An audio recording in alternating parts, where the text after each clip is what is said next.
I think it's one of the most important key questions. I'll give you two. Number one is, what results are expected of me? What results are expected of me? Not what activities, but what results or what outputs, what am I supposed to produce in my job? A second question you can ask yourself is, why am I on the payroll? Why am I on the payroll? What results are expected? The results that are expected of us in selling are sales. And the only time that we are working is when we are doing something that contributes directly to that result. Isn't that true?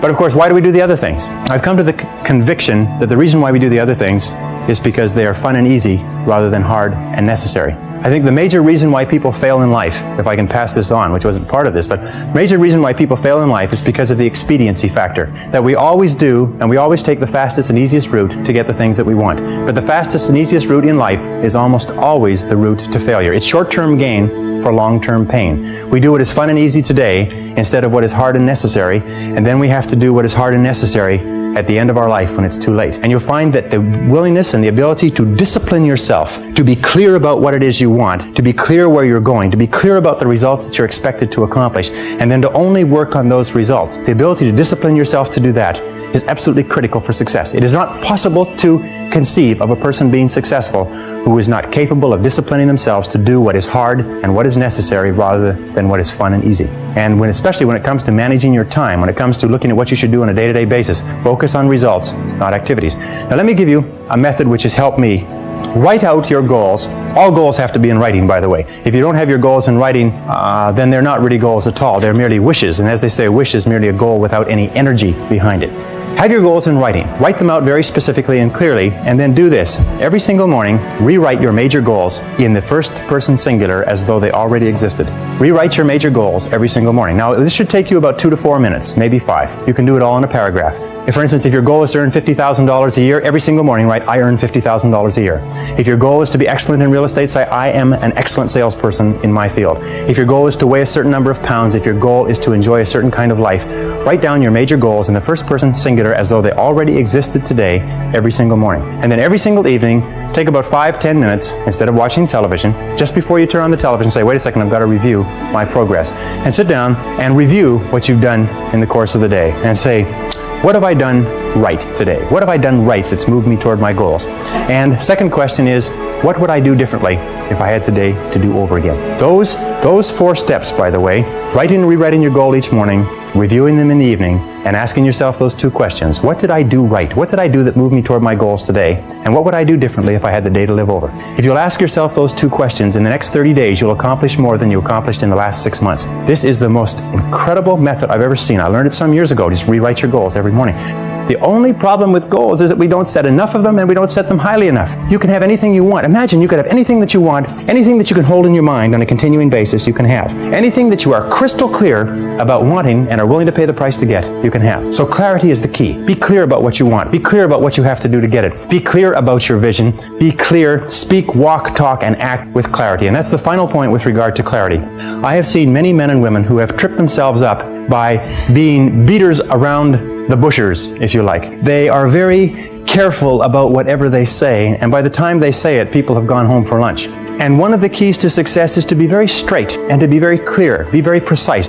Interesting, one of the reasons why people do not speak to the point is for fear of offending others. Isn't that true? For fear of offending others. Interesting study they did last year. They asked a great number of executives, male and female. They said, if you had to tell a person something unfortunate with regard to their career that was going to affect their lives, and this is something that you've known for a long time, how would you go about breaking the news to them? And each of the person described the strategy they would take. They would set up the timing right. They would start off with a talk about talking about subjects that they had in common. They would close the door and keep out the noise. Anyways, they went around and around, and they're all circuitous routes of how they would get to the point. And then they reversed the question. They said, how would you like to be informed of this same subject? And every single one of them said, I'd like to be informed in a straightforward way. I'd like somebody to tell me straight the news. You see, all of us want to be dealt with in a straightforward way because we know we can take whatever it is. But we think that everybody else is too fragile. So what we do is we pussyfoot and tippy-toe around and avoid giving them the news, and we finally do get the news to them.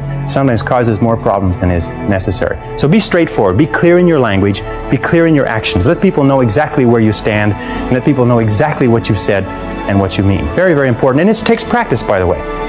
Every single one of these habit patterns, every single one of these qualities has to be learned by practice.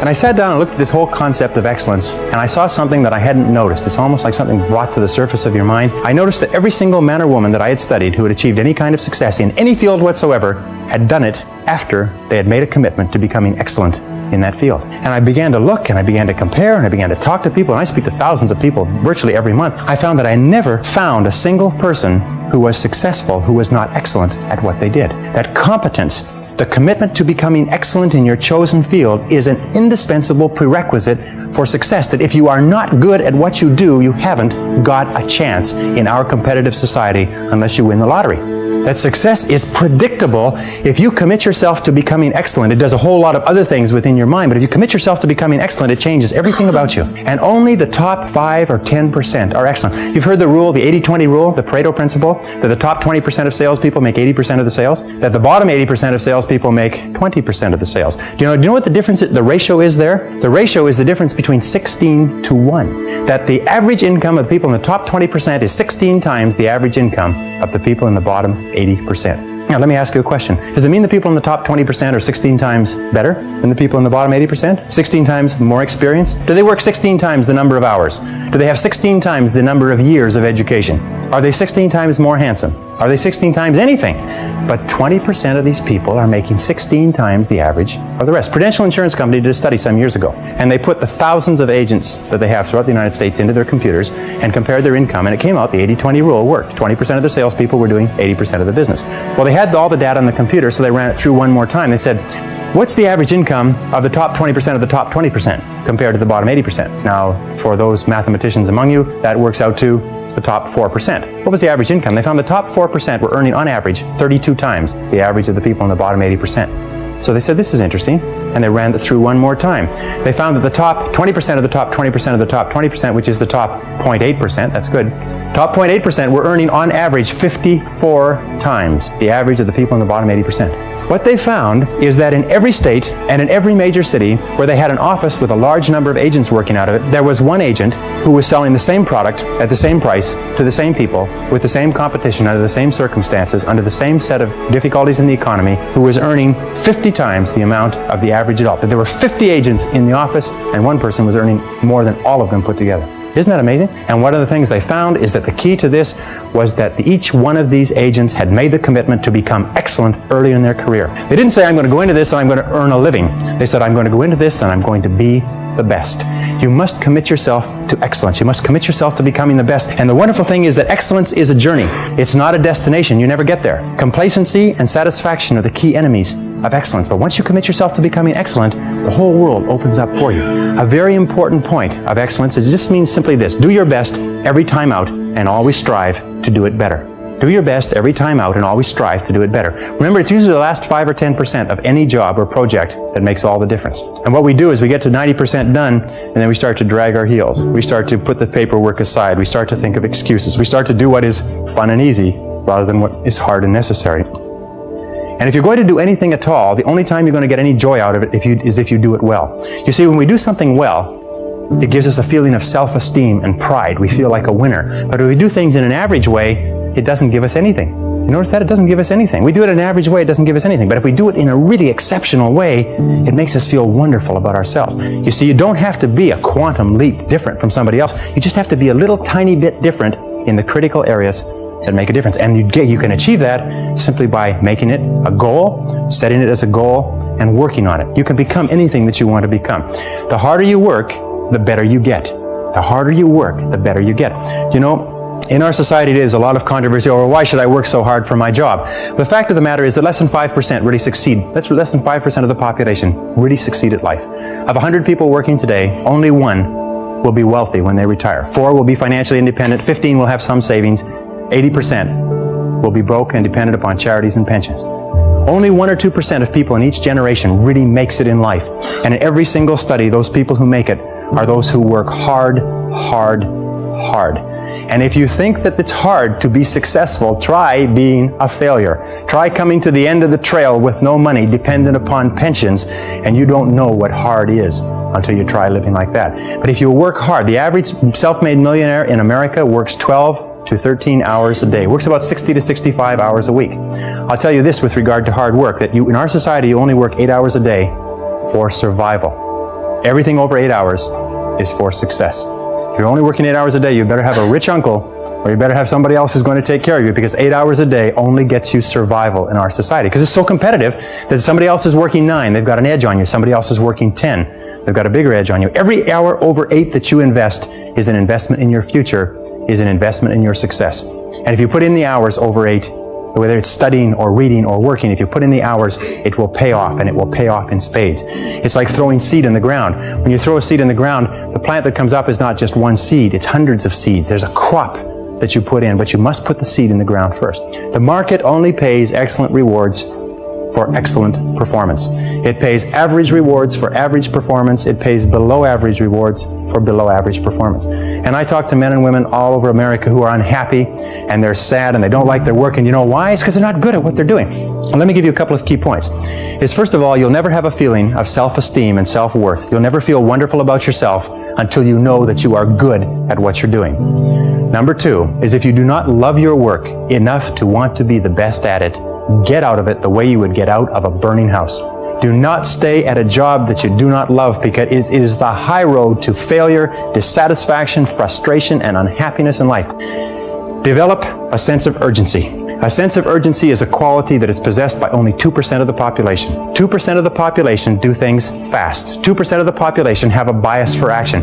Imagine if you owned a company and you had 2 people in the company, and both of them were reasonably well talented, both of them were doing reasonably well, except one person had a sense of urgency and did things fast. And every time you give them something to do, they took it and they ran with it like a ball player catching a fumble and running for the goal line. The other person got to it after lunch, or maybe next Monday, or no rush, week's almost over, Thursday afternoon, and so on. Which one would you give additional responsibility to? Which one would you promote? Which one would you spend money training? Which one would you send to places where you needed help? It's always the person with a sense of urgency. The Gallup organization that just did a wonderful book called The Great American Success Story, they surveyed 1,500 people in Marquis Who's Who in America. 1,500 of the most respected men and women in America. And they asked them, what do you consider to be the most important single quality of success? And they agreed almost unanimously on common sense. Just common sense. Good common sense. As my friend Charlie Jarvis says, the average person has an enormous amount of common sense because they haven't used any of it yet. You can train your mind to have common sense. You can train your mind to think things through before acting. In my experience, action without thinking is the cause of every failure. Action without thinking is the cause of every failure. And common sense comes from taking the time to think things through before you act. Listen to your intuition.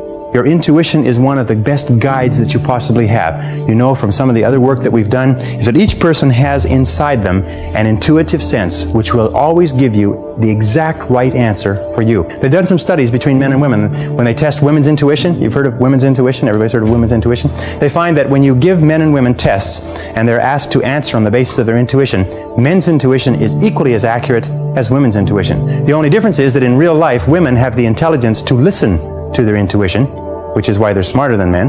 And men do not listen to their intuition. Instead, they override their intuition because they're trying to get something they want the fastest and easiest way, even if their gut feeling says don't do it. Your intuition will always give you the most accurate answer for you. It's almost like an inbuilt computer that will take all of your life experience and knowledge and everything going on around you and give you exactly the right answer. So listen to your intuition. Learn from your setbacks. This is one of the characteristics of high-performing men and women, is that every single time they have a problem or a difficulty, they sit back and they dissect it and they learn everything possible from it. They try to develop general principles. From each setback, they say, what is the valuable lesson I can learn? So you take a look at everything that has happened to you, take a look at the very most difficult experience that you're in right now, and ask yourself, what is the most valuable lesson I can learn from this experience? And believe me, if you look for the lesson, in the Bible it says, seek and ye shall find. It doesn't say seek and occasionally you might find something. It says, seek and ye shall find. If you look for the valuable lesson, or the seed of an equal or greater advantage or benefit in every difficulty, you will find it. It's always there. And I love the line from Socrates that says, the unexamined life is not worth living, which means that the life where you do not take the time to reflect on your experiences. Aristotle said that wisdom is an equal measure of experience plus reflection. And the reason so few people have wisdom is what they have is experience, but they never take the time to sit back and reflect on what's happening to them, reflect on what they're learning. How many people here have seen people get out of bad relationships and get immediately back into bad relationships? Or get out of a lousy job and immediately join a company and get into another lousy job? What is the natural thing that people do? They get fired or laid off from a job, they quit, they go down the street, they look for what? another job exactly like it.